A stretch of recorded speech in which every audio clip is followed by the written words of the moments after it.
When the Luftwaffe first saw the massive 7-ton Republic P-47 Thunderbolt lumbering over Europe, they laughed. They called it a flying bathtub, a target too cumbersome to defend itself. But the laughter didn't last. In just 30 days, this useless hunk of metal would slaughter 39 German fighters, rewriting the rules of aerial warfare. The sky over northern France in the spring of 1943 was a graveyard. For the bomber crews of the U.S. 8th Air Force, it was a gauntlet of flak and unrelenting terror. For the fighter pilots meant to protect them, it was an agonizing lesson in inadequacy.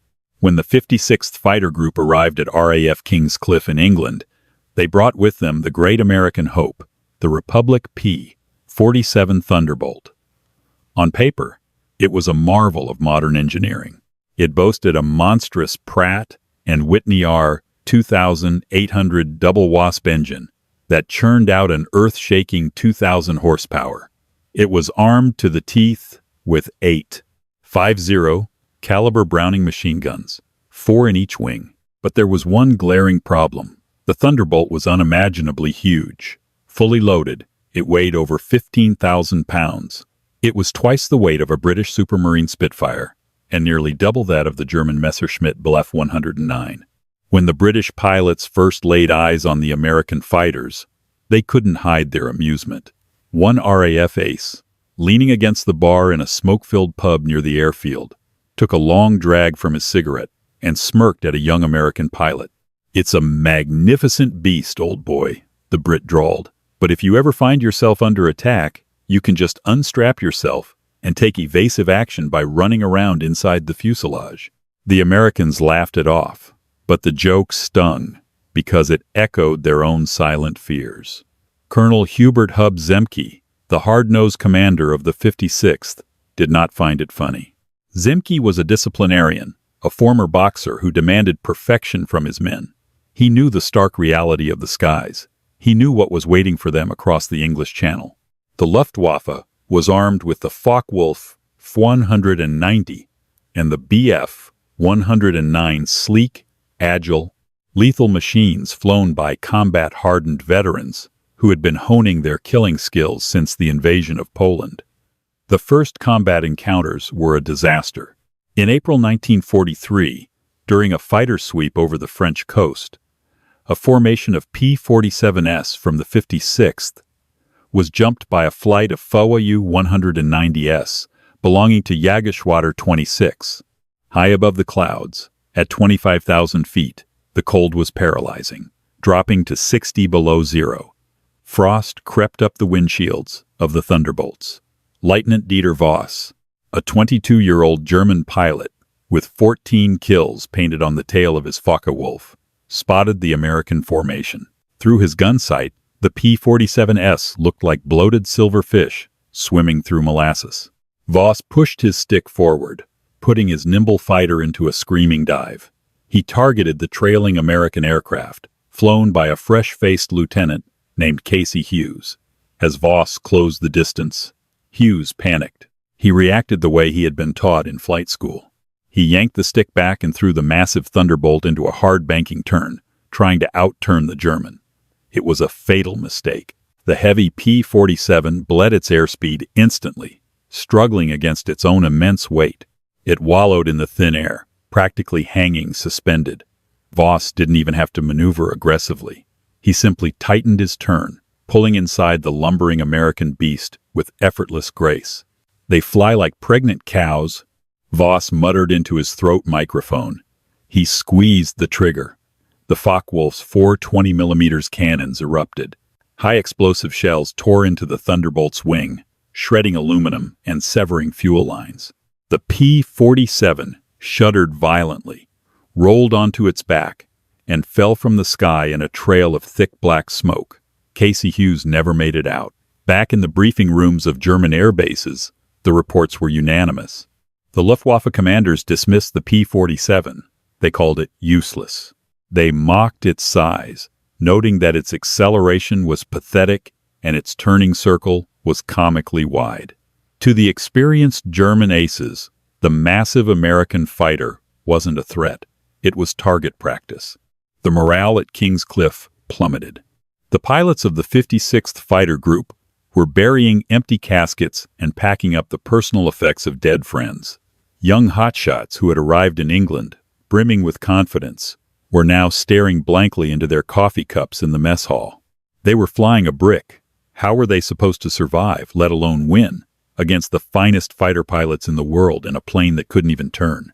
Hub Zemke stood at the front of the briefing hut, the chalkboard behind him covered in chaotic chalk lines detailing dogfight maneuvers. The room smelled of damp wool, sweat, and the stale tobacco of nervous young men. Among them sat Robert Bob Johnson, a fiercely determined pilot who was growing increasingly frustrated with their losses, and David Schilling, Zemke's brilliant and aggressive executive officer. Zemke slammed a wooden pointer against the chalkboard. The sharp crack made a few of the exhausted pilots jump. "We are bleeding because we are fighting their war," Zemke barked, his eyes scanning the room. "You are trying to fly this machine like it's a Spitfire. It is not a Spitfire. If you try to turn with a Focke-Wulf, you will die. It's that simple." Zemke and Schilling had spent nights agonizing over the flight manuals, the physics, and the terrifying realities of the dogfights. They realized the Thunderbolt's greatest weakness, its massive 7-ton bulk, was actually its greatest weapon, if used correctly. "Gravity," Schilling explained, taking over for Zemke. "Gravity is our wingman now. This plane is heavy. That means, when you point the nose down, it falls faster than anything else in the damn sky. The Focke-Wulf can outturn you, but it cannot outdive you. And with that 2,000 horsepower engine, once we have that diving speed, we can climb right back up before they even know what hit them." It was the birth of the boom and zoom tactic. The orders were absolute. Do not engage in turning dogfights. The P-47s were to climb high, utilizing their turbo superchargers, which gave them exceptional performance above 25,000 feet, an altitude where the German engines began to gasp for air. They would wait for the Luftwaffe to rise up to intercept the bombers. Then, they would dive, unleash a devastating volley from their 8.50 caliber machine guns, and use their massive momentum to zoom straight back up into the stratosphere. It sounded perfect on paper. But trusting the theory required overcoming every instinct a pilot had when a German fighter was on his tail. The true turning point, the moment the men of the 56th realized exactly what kind of monster they were strapped into, occurred on the 26th of June, 1943. It was a day that would cement the legend of the P-47 and change the psychological landscape of the air war. Bob Johnson was flying a bomber escort mission over France. Suddenly, a swarm of FA-190s ambushed his squadron from out of the sun. The sky erupted in a chaotic swirl of tracers and contrails. Before Johnson could initiate a dive, a 20mm cannon shell struck his P-47, tearing through the hydraulic system. Shrapnel violently ruptured his oxygen supply. Struggling to breathe and blinded by atomized hydraulic fluid spraying across his canopy, Johnson forced the heavy plane into a desperate dive, but his engine was sputtering, damaged by the blast. He leveled out at a lower altitude, trying to limp back across the English Channel. That's when he saw it. Sliding gracefully onto his tail was an FW-190. In the cockpit of the German fighter was Oberstleutnant Egon Mayer, a legendary Luftwaffe ace with dozens of kills to his name. Mayer saw the smoking, crippled P-47 and moved in for the finishing blow. He lined up the American in his Revi gun sight. It was a textbook kill. Mayer squeezed the trigger. A hail of 7.9 2mm machine gun bullets and 20mm cannon shells slammed into Johnson's Thunderbolt. Inside the cockpit, the noise was deafening, a terrifying symphony of tearing metal, shattered glass, and violent impacts.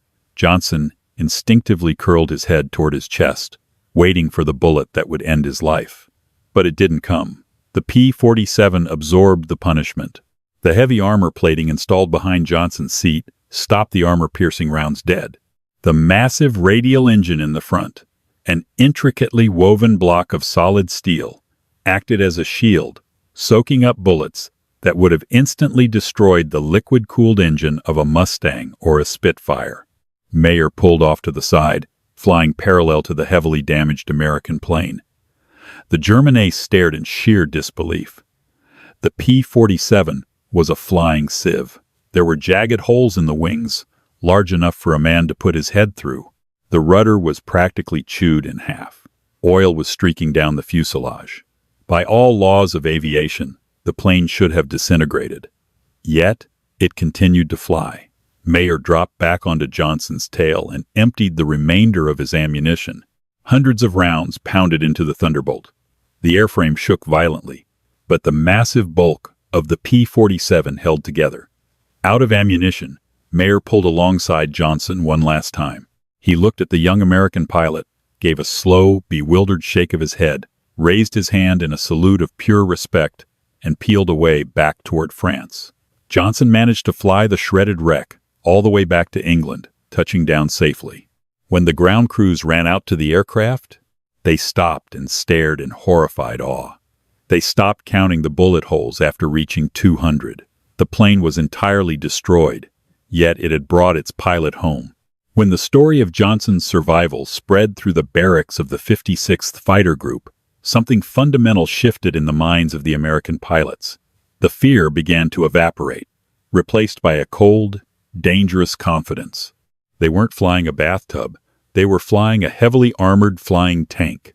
And armed with Zemke's new dive and destroy tactics, they suddenly realized they had a terrifying advantage. The Germans could turn faster, yes, but the Germans couldn't run from a diving Thunderbolt, and more importantly, the Germans couldn't kill it. The psychological leash was off. The men of Zemke's wolf pack stopped feeling like prey. They were ready to become the predators. The stage was set, and the skies over Europe were about to run red. The 30 days of slaughter were about to begin. The calendar turned to August 1943, and the skies over Europe were about to witness a paradigm shift. The 56th Fighter Group, operating out of Halesworth, had absorbed their hard lessons. Colonel Hub Zemke had relentlessly drilled his men, hammering the doctrine of boom and zoom into their skulls until it became muscle memory. There would be no more flat turning. There would be no more bleeding airspeed to chase a nimble Messerschmitt. They were going to use the sky itself as their weapon. On a crisp, cloudless morning, the 8th Air Force launched a massive daylight raid against the industrial yards in western Germany. High above the sprawling boxes of B-17 flying fortresses, a squadron of P-47s carved through the thin, freezing air at 28,000 feet. Among them was a young, aggressive pilot named Walker Bud Mahurin.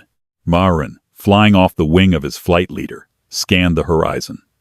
At this altitude, the P-47's Pratt & Whitney engine, fed by its massive turbo supercharger, hummed with a smooth, vibrating power. Down below, the world was a patchwork quilt of green and brown.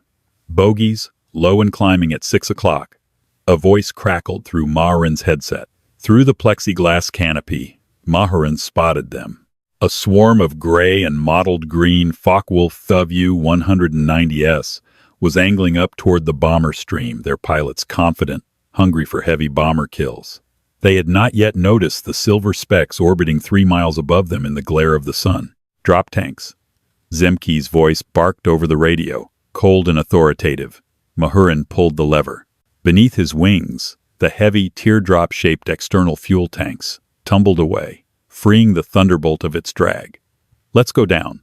Mahurin pushed the heavy control stick forward. The massive nose of the P-47 dropped toward the earth. Instantly, gravity grabbed hold of the 7-ton machine. The acceleration was terrifying. Within seconds, the airspeed indicator wound past 300, then 400, then 450 miles per hour. The slipstream shrieked against the canopy like tearing sheet metal. The airframe groaned under the immense stress, but the rugged construction held firm. Below him, a German flight leader was banking lazily to line up on a B-17. The German pilot, a seasoned veteran of the Eastern Front, checked his mirrors, expecting to see clear sky. Instead, he saw a monstrous silhouette growing larger by the fraction of a second. Mahurin was falling like an iron anvil. At 480 miles per hour, his P-47 was a runaway freight train.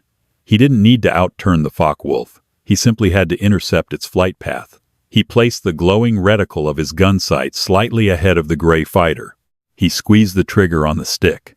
The Thunderbolt shuddered violently as all 8.50 caliber Browning machine guns roared to life. This was the offensive secret of the P-47. While other fighters carried cannons with limited ammunition or fewer machine guns, the Thunderbolt unleashed a literal wall of lead. The 8 guns fired at a combined rate of over 6,000 rounds per minute, a torrent of armor-piercing incendiary tracers, a blinding white-hot whip of destruction, lashed across the distance. The concentrated firepower struck the Focke-Wulf directly behind the cockpit. It didn't just damage the German fighter, it annihilated it. The heavy, .50 caliber rounds chewed through the aluminum skin, shattered the wing spar, and detonated the fuel tanks in a fraction of a second. The FW-190 disintegrated into a fireball. Mahurin didn't even have time to watch the wreckage fall. Moving at nearly 500 miles per hour, he hauled back on the stick. The kinetic energy accumulated in the dive was staggering. As Mahurin pitched the nose up, the G-forces slammed him back into his seat, draining the blood from his brain, narrowing his vision to a gray tunnel. But the heavy Thunderbolt rocketed straight upward, climbing thousands of feet back into the safety of the high-altitude sanctuary before any other German pilot could even swing their guns around. The Luftwaffe pilots were stunned. The flying bathtub had struck with the speed of a lightning bolt and vanished just as quickly. When the surviving Focke-Wulfs tried to pull their noses up to pursue, their engines gasped in the thinner air, stalling out and falling away, entirely incapable of matching the Thunderbolt's energy retention in the climb. This was Zemke's Wolfpack in its terrifying final form. The P-47 wasn't a dogfighter. It was an energy fighter, an assassin that struck from above and disappeared into the sun. By September of 1943, the narrative within the heavily guarded Luftwaffe intelligence briefings had drastically and violently changed. The arrogant, mocking laughter that had once echoed through the German mess halls was entirely gone, replaced by a grim, creeping dread that settled over the veteran squadrons like a suffocating blanket. The massive, cumbersome American fighters they had universally dismissed as useless, overweight bathtubs were suddenly, systematically tearing their elite fighter wings to pieces. The men of the 56th Fighter Group, operating out of the sprawling grass airfields of RAF Halesworth, had completely internalized the brutal mathematics of their new tactics. They had found their deadly rhythm, and they were executing it with a cold, mechanical mercilessness. It was during this pivotal month that the American pilots began to affectionately and accurately call their massive aircraft the Jug, short for Juggernaut. It was a terrifyingly fitting title. The P-47 was no longer an airplane. It was an unstoppable force of nature. Once a Juggernaut was positioned in the freezing stratosphere above you, there was absolutely nothing you could do to save yourself. The 30 days of unprecedented slaughter commenced, fundamentally rewriting the doctrine of aerial warfare over Western Europe. The psychological whiplash experienced by the German pilots was staggering. For 4 years, they had been the undisputed masters of the sky. They were accustomed to dictating the terms of every engagement. But suddenly, they found themselves trapped in an unsolvable aerodynamic paradox. If the Focke-Wulfs and Messerschmitts stayed at high altitudes to intercept the B-17 bomber streams, their engines gasped and choked in the thin air, while the P-47's massive turbo supercharger allowed it to maneuver with terrifying, relentless energy. If the German pilots panicked and pushed their noses down to dive away to the safety of the deck, a tactic that had saved their lives 100 times against British Spitfires, the incredibly heavy 7-ton Thunderbolt would simply let gravity take over, running them down from behind like a runaway freight train, obliterating a stalled car on the tracks. It was during this brutal, blood-soaked month that Francis Gabby Gabreski began his meteoric rise to becoming America's top-scoring ace in the European theater. Gabreski was a quiet, intensely focused, and analytical pilot. He didn't fly with the wild, reckless abandon of a Hollywood hotshot. He flew with the cold, detached precision of a master sniper. He implicitly understood the complex geometry of the dive, the precise deflection angles required to maximize the devastating spread of his 8 machine guns, and the absolute, unforgiving necessity of retaining his kinetic energy.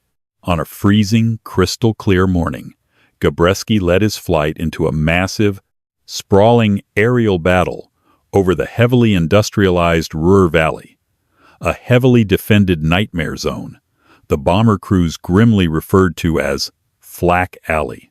The sky at 26,000 feet was a chaotic, terrifying tapestry of white condensation trails, blossoming black bursts of deadly anti-aircraft fire, and the flaming, spiraling debris of dying aircraft.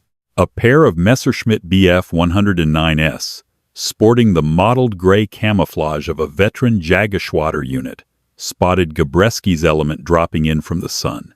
The German flight leader, instantly recognizing the immense barrel-chested silhouettes of the approaching P-47s, decided to utilize the standard evasion tactic. He violently rolled his sleek fighter inverted and pulled hard on the stick, diving straight down toward the German countryside, his wingman tucked tightly in formation. Against an early model P-38 or a Spitfire, this maneuver would have worked perfectly, leaving the lighter Allied fighters lagging far behind in the descent. But they were running from a juggernaut. Gabreski shoved his throttle lever directly to the firewall and slammed the heavy control stick forward. The massive Pratt & Whitney engine roared, and the heavy P-47 eagerly swallowed the vertical distance. The Bf 109 was a beautiful, lightweight interceptor designed for agility and grace. But in a terminal, vertical dive, sheer mass dictates terminal velocity. The 7-ton Thunderbolt plummeted significantly faster, its massive weight pulling it toward the Earth with a terrifying, undeniable momentum. The gap between the hunter and the hunted closed with alarming speed. At 15,000 feet, the airspeed indicator in Gabreski's cockpit wound past 450 miles per hour. The slipstream shrieked against the plexiglass canopy, and the immense airframe groaned under the incredible aerodynamic stress. Yet, the controls remained responsive, the heavy steel spar in the wings easily absorbing the punishment. At 10,000 feet, the German flight leader made the fatal mistake of glancing over his shoulder. The sheer, paralyzing panic that must have seized him in that fraction of a second was palpable. The massive, silver American fighter, which had been a tiny speck just moments before, was right there, filling his entire rearview mirror with its terrifying radial engine maw. Gabreski smoothly adjusted his rudder, placing the glowing pipper of his gun sight slightly ahead of the fleeing Messerschmitt's flight path. He fired a short, incredibly disciplined 1-second burst. The entire nose of the Thunderbolt vibrated violently as the 8 heavy 5.0 caliber machine guns unleashed a concentrated, white-hot torrent of armor-piercing incendiary rounds. Over 100 heavy lead slugs crossed the distance in the blink of an eye. The concentrated firepower struck the Bf 109 precisely at the wing root. It acted like a supersonic chainsaw. The rounds sawed cleanly through the aluminum skin and shattered the main spar, cleanly severing the Messerschmitt's right wing from the fuselage. The German fighter instantly tumbled wildly out of control, a doomed, asymmetrical piece of falling wreckage. Without wasting a single second to watch his enemy fall, Gabreski violently snapped his massive aircraft toward the fleeing wingman. He kicked the rudder pedal hard, pulling high G-forces, and squeezed the trigger again. The second Bf 109 was caught perfectly in the devastating cone of fire. Its engine block was instantly shattered by the heavy impacts, erupting in a blinding flash of ignited aviation fuel and thick, oily white smoke. It spun toward the Earth, a burning tomb. 2 veteran Luftwaffe fighters, utterly annihilated in less than 20 seconds of combat. Day after brutal day, the 56th Fighter Group sortied over occupied Europe, and day after day, they returned to Halesworth with their gun cameras full of highly classified film that completely defied all prior German expectations. The gun camera footage told an undeniable story of absolute slaughter. The boom and zoom tactic, pioneered by Hub Zemke and perfected by his aggressive young pilots, was completely uncounterable. The rest of the wolf pack eagerly joined the frenzy. Robert Bob Johnson, flying a brand new Jug after miraculously surviving his horrific, bullet-riddled ordeal just months prior, had transformed into a relentless, vengeful killer, utilizing the immense diving speed of the P-47 to rack up victory after victory. Walker Bud Mahurin, aggressive and fearless, continuously pushed the limits of the heavy fighter, diving into the center of Luftwaffe formations and blasting his way out with overwhelming firepower. The psychological toll on the Luftwaffe Fighter Command was utterly devastating. General der Jagdflieger, Adolf Galland, tasked with defending the airspace of the Reich, frantically observed the rapidly escalating loss rates.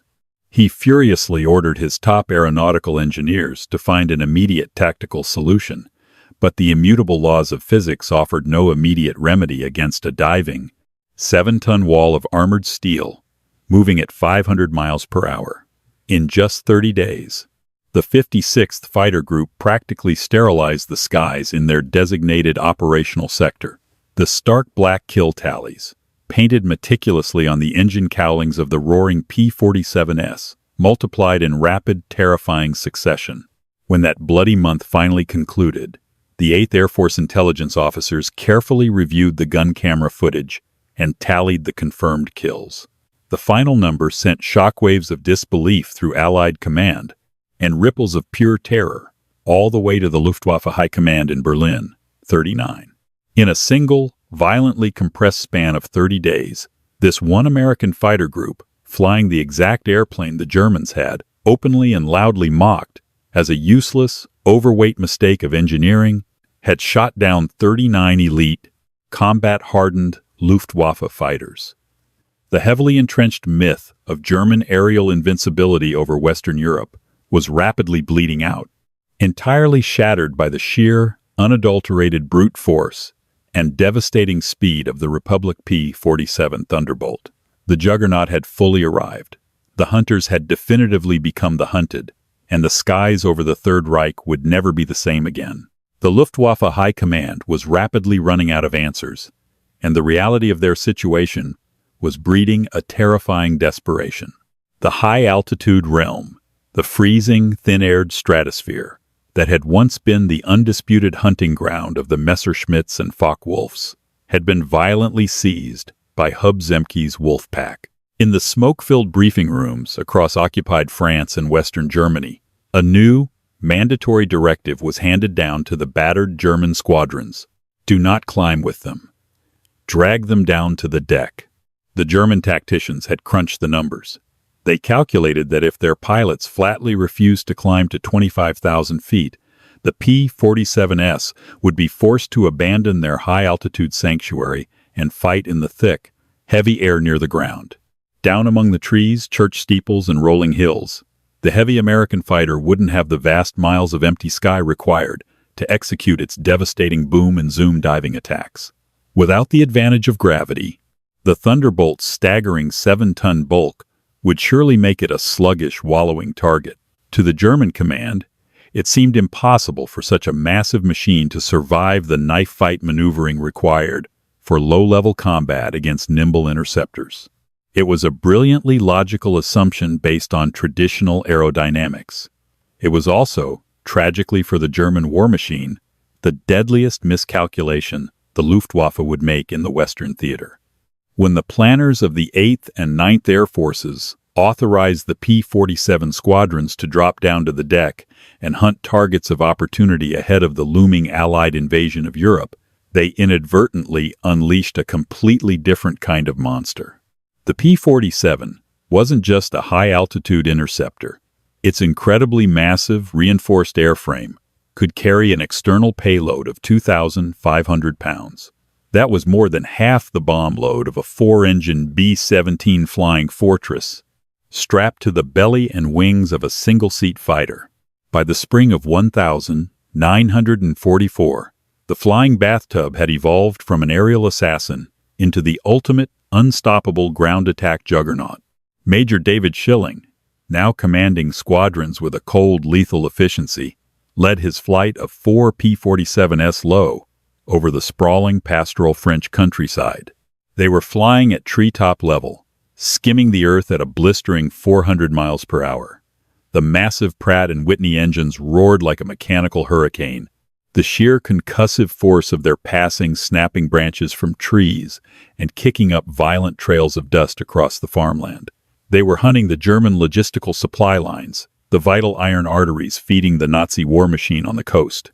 Locomotive spotted, 2 o'clock low, tracking east. The voice of a young wingman named Harold Comstock crackled sharply over the radio static. Schilling banked his heavy fighter hard to the right, his G-suit inflating against his legs. Ahead, a long, heavily armored German supply train was chugging desperately toward the front lines. The Germans knew the Allied fighters were prowling, and the train was heavily guarded by flak cars bristling with quad-barreled anti-aircraft guns. As the flight of P-47s approached, the sky above the train instantly filled with a terrifying, chaotic web of 20 mm and 37 mm tracer fire, interspersed with the black, greasy explosions of flak, to a lighter, liquid-cooled fighter, like a Mustang or a Spitfire, flying directly into that concentrated wall of exploding steel was practically suicide. A single piece of shrapnel to a radiator meant a seized engine and a fiery death. Schilling didn't even flinch. He pushed his throttle forward and lined up the steaming black locomotive in his illuminated Revi gun sight. He pressed the trigger on his control stick. The Thunderbolt shuddered violently beneath him as all 8.50 caliber Browning machine guns howled in unison. The Thunderbolt didn't just pepper the train. It unleashed a localized apocalypse. A devastating storm of armor-piercing incendiary rounds lashed out. The sheer kinetic force of the half-inch steel slugs tore the heavy steel boiler of the locomotive to absolute shreds. A massive, blinding explosion of pressurized steam, boiling water, and ignited coal erupted into the sky, instantly derailing the massive engine and sending fully loaded train cars violently tumbling into the dirt in a chaotic tangle of crushed metal. But the German flak gunners, fighting for their lives, had found their mark. A 20 mm high explosive shell slammed directly into the right wing of Harold Comstock's P-47 just as he pulled up from his strafing run. The explosion was deafening. The blast blew a jagged hole the size of a manhole cover straight through the thick aluminum skin, severing the aileron cables and shredding the internal framework. In almost any other aircraft in the world, the wing would have instantly folded under the immense aerodynamic pressure of flying at 400 miles per hour, sending the plane spiraling into the ground. Comstock's heavy Thunderbolt violently lurched, the shattered right wing dipping dangerously toward the rushing earth. But the massive, reinforced steel spar, over-engineered to withstand the crushing G-forces of a 7-ton vertical dive, screamed in protest, but miraculously held firm. Inside the cockpit, Comstock wrestled the heavy control stick with both hands, stomped desperately on the opposite rudder pedal, and used the sheer brute torque of the enormous engine to muscle the crippled plane back to level flight. He was flying a battered, smoking, aerodynamically ruined wreck, but the Jug refused to die. Suddenly, the Luftwaffe sprang their trap. A flight of 4 mottled green Focke-Wulf FUV 190s, completely hidden against the dark canopy of a nearby dense forest, darted out to ambush the Americans.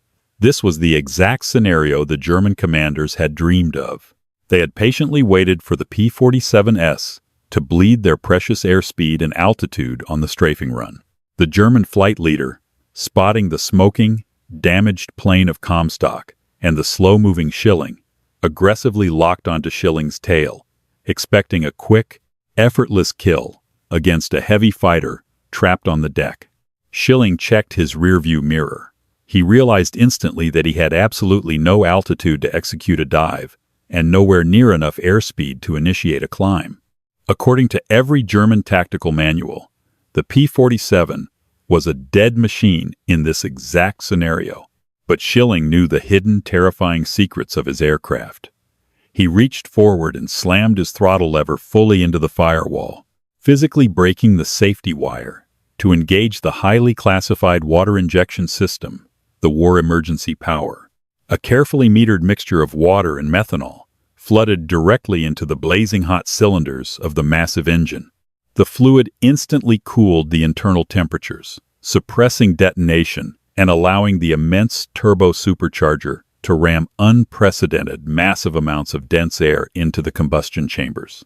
The R-2800 double wasp engine roared with an ungodly, metallic scream, violently surging from its standard 2,000 horsepower to a mind-boggling, airframe-stretching 2,800 horsepower.